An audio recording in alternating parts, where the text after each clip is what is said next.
since the Guardians are off to a tremendous start, and if you want to see the Guardians play, there's no better place to get tickets, just like Jay's friends did over the weekend, than on the Game Time app. Right now, Game Time is an authorized ticket marketplace for Major League Baseball games and the NBA playoffs, which means you can get the best prices on tickets even easier than before. Prices on the Game Time app actually go down the closer it gets to tip-off or first pitch. They have killer last-minute deals, all-in prices, views from their seats, and their lowest price guarantee. Guarantees Game Time will have the best available deals on the market. It takes all the guesswork out of buying tickets, so download the Game Time app, create an account, and use promo code LOCKEDON for $20 off your first purchase. Once again, create an account, redeem code LOCKEDON, just like you see it on the screen, for $20 off. Download Game Time today. Last-minute tickets, lowest prices, guaranteed. Jay, we saw Will Brennan walk off. The Guardians are now the fourth team in Major League Baseball with 30 wins. They're 5-0 against the Twins. And this team's cooking after a wild, horrific, top of the ninth inning. Will Brennan saved the day, Jay. It was pretty fun to watch. It was one of the craziest games I can remember watching in a very, very long time, because the game literally should have been decided in the top of the ninth, when Emmanuel Clase came on, and with 2 out and nobody on, he barely dings the pad of a Twins hitter who gets first base. Then there's a ground ball to Rocchio at second, who has the out at first. It's a routine ground ball to short. The game is over. Instead, he tries to beat the runner to second base, who is a fast runner. Why would he do that? It was just, there were 3 mental lapses in that ninth inning. That was one. If he throws to first, the game's over. He tries to beat Buxton to the bag. He was called safe on the field. I thought replay showed that he was out. It looked like the bag moved away from Rocchio before it moved back towards him, which means he got to it with his foot before Buxton got to it with his. They didn't reverse the call. First and second, 2 outs. There's a ground ball to Naylor at first. It looks like a routine flip on Clase covering. He drops the ball. Another mistake. So instead of it being bases loaded with 2 outs, this was the one that really shocked me. Naylor picks up the ball, and Buxton is halfway to home. He's in no man's land. Well, you remember from Little League, when you're in a rundown, you run at the runner. The guy, go right at the runner. Make him choose a base. Once he chooses a base, you can throw it to that base. Yes. Naylor inexplicably took a step in his direction and threw it to third base, conceding the run. He gave him home. So in the span of 5 minutes, you saw 3 plays that you just can't even begin to explain. So it's tied. They go to the bottom of the ninth. They get a walk, a passed ball, and this was another one. Jimenez is a headsy player. Jimenez rounds second and makes a big turn to go to third, and falls down. And then he could easily get back to second base. There's nobody covering the bag. He's standing there waiting for the catcher to throw the ball. Why? First, I was sitting there thinking, like, why is he getting that big of a turn like that? I mean, I understand getting a turn. You want to make the catcher throw the ball. He might throw it away. But he took too big of a turn.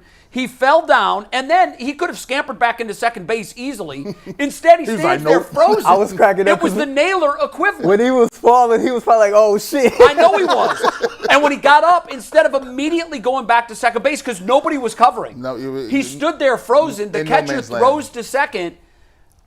He dives in head first, and they call him out. Man. Now, they replay that, and they look at it, and they say, we got it wrong. He got in under the tag. It was bang, bang, really close. But at least they fixed that call. Then they wisely walk Naylor to get to Brennan, who we know loves low balls. He loves low ball hitting. Pause. He loves low ball hitting. Why he got a low slider in that situation, I still don't understand it. You got a gasser on the mound who's going to throw 102, and he throws him the one pitch that Will Brennan lives for. Why would you speed his bat up? I have no idea. I can't answer it. Why would you throw him anything off speed? And as soon as he swung, I said, "Oh, he loves golfing." It reminded me a little bit of the home run in 2016 by Rajai Davis off a guy who can easily overpower anybody he wants. and he speeds his bat up by throwing a slider. Was Hey, he- Rose was was he- like, I'm going out here and I'm just throwing. Was he sitting on? Was he when you go up there? This is sometimes I would if I know a guy can't. If I know a guy is throwing and if for some reason I'm just not seeing the ball well, sometimes people sit on breaking pitches. Well, no, I don't know. I'd love to talk to Will on this. I would love to know. I think I watched the interview after the game, and I don't think Andre asked him. I'm guessing that he was sitting on a slider and got it because You're right. with 102, that's a different league. Like 95 is A+ fastball. 102 is almost 10% faster than that. You hit it, you're lucky. They said it's less than point. Like you have like 0.2 of a second to even decide whether or not to all swing. of it. The decision, first of all, Yeah. you have to decide. There has to be pitch recognition. Then you also have to decide plate discipline. Is it in my box? Can I Right. hit it? And I just think I know what I do when I'm over matched by a guy. Early in the count, I'm thinking off speed. Yep. I'm hoping to see an off speed pitch, and if I see it, I'm gonna nail it because I'm sitting on it. And I think that's what happened to him. Had to. And he just put it in the seats. And you talk about a game of inches. All of these plays are inches. Literally, the hit hit by pitch. I couldn't even inch. tell if he got hit. The play at second base that should have ended the inning, inches. The flip to Clase, inches. The play at second base with Jimenez, inches. And the home run made it by an inch. Yeah. It literally looked like it hit on the top of the fence. Every time he do something crazy, I always think about Mike because he got more Will Brennan stock than anybody in Cleveland. That's my So guy. I'm there with him. I do too. But man, do y'all believe yet? Like, are y'all still waiting for the bottom to fall out? We got a damn good baseball team, They're good. and you can't convince me of anything else. You get your 30th win of the season. You're now 5-0 against Minnesota, Which is big. You 5-1 with Tyler Freeman in the leadoff spot. Saturday, my man went 4 for 4 like he was eating at Wendy's. He batting 444 over his last 5 games. Like, 5 runs scored. I think he got another 3 RBIs.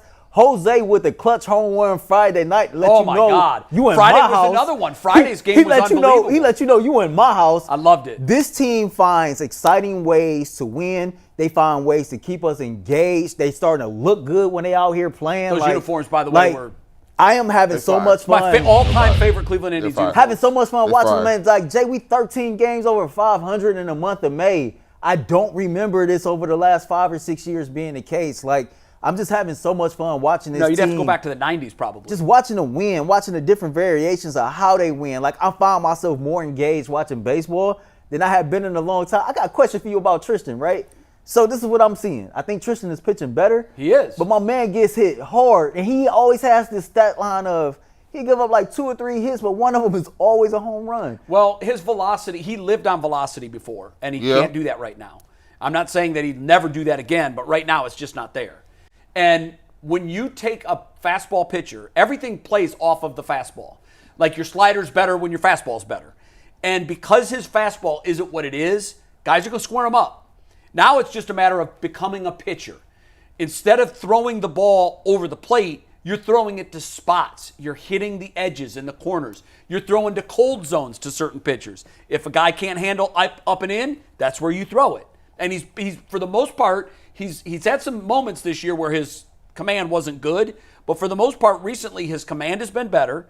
And that's going to be a fear of mine all year. He's going to give up the big ball. It's going to happen. But It's almost like he needed to settle down or something.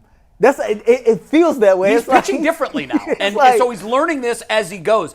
Bibee's kind of fallen into the role of ace. Mm-hmm. You know, what was crazy last night was how that's why wins and losses are the most overrated stat in sports. Like Clase gets the win. Right. Okay. He blew the save. I mean, it was through no fault of his own. There was all kinds of mental errors and physical errors happening all around him. But then he ends up getting the win. The best pitcher on the bump yesterday was the Twins starter, who gave up a 2-run homer to the second hitter of the game. And that And, was it. after that, He locked didn't in. give up a hit. He locked in after that. He was perfect. He was perfect. And the guy was off the hook for the loss when they get the run in the 9th inning. So at least he didn't get the L, because it would have been like one of the most gut-wrenching losses ever. The guy made one bad pitch, and other than that was perfect. and he was going to take the I just 2-1 think- loss until the ninth I think inning my blow. man hit the home run one game too early. I need Jimenez to hit that home run tonight.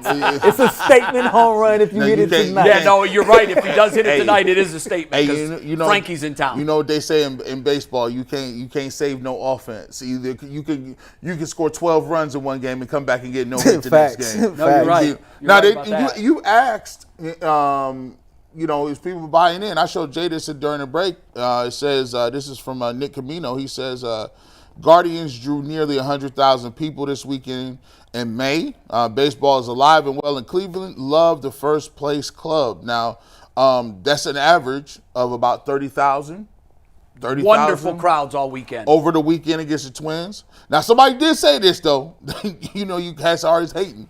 Dollar Dog Night, $2 beer night, So? bobblehead and beloved star player, great weather, baseball is alive. But the There's promotion, no asterisk next to attendance. but the promotion department knocked it out of the park. What they always do. That's cool and all, They but always you do. also Always was do. playing a team Yeah. that you're going to be dealing with all year long. and that's the for key. AL Central. And so Mikey had the question this morning, what's more significant, them being the fourth team in Major League Baseball to get to 30 wins, I think or the it's fact they're 5-0 5-0 against the Twins? over Minnesota It's easily. easily that one. 5-0.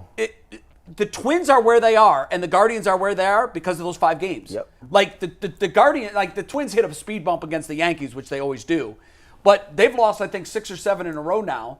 The Guardians, despite losing their best pitcher and despite losing their most significant hitter, not their best hitter, Stephen Kwan. I think Stephen Kwan is their most significant hitter because he's a table setter.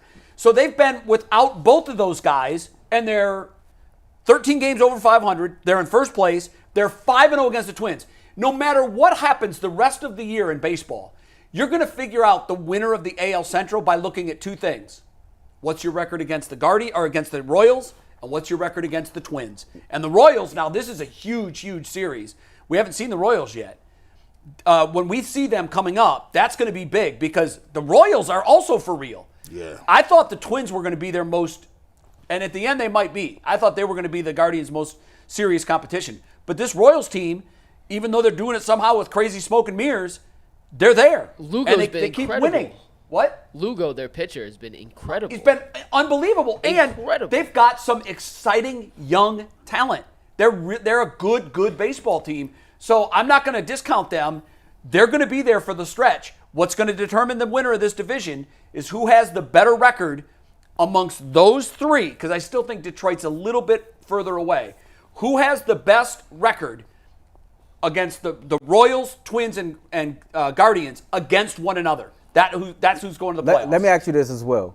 The last 6 games, Tyler Freeman has been a leadoff hitter, and I remember before that you was kind of hoping Stephen Vogt would find some way to tinker with it, right? Yes. Mike did a topic last week about can we trust him in center field. I think it was Friday's game.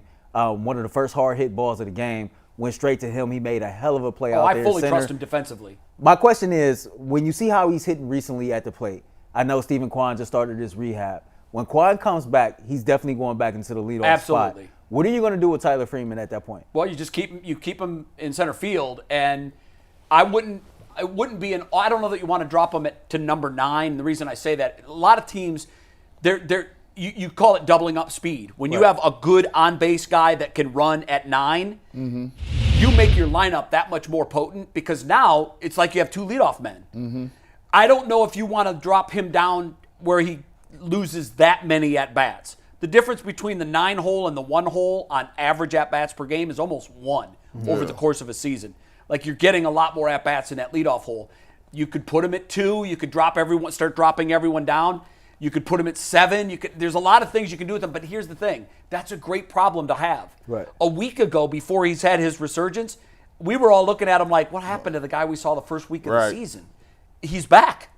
And who knows? Maybe he figured something out in his swing. Maybe he adjusted to the pitcher's adjustments. No matter what anyone tells you, success and failure in Major League Baseball is all about adjustment. A lot of guys have it originally. Then they know where your hot zones are. Then they stay away from that. Can you now turn your weakness into your strength? The guys that can do that are the guys that are perennial all-stars. The guys that can't have a cup of coffee and they're gone.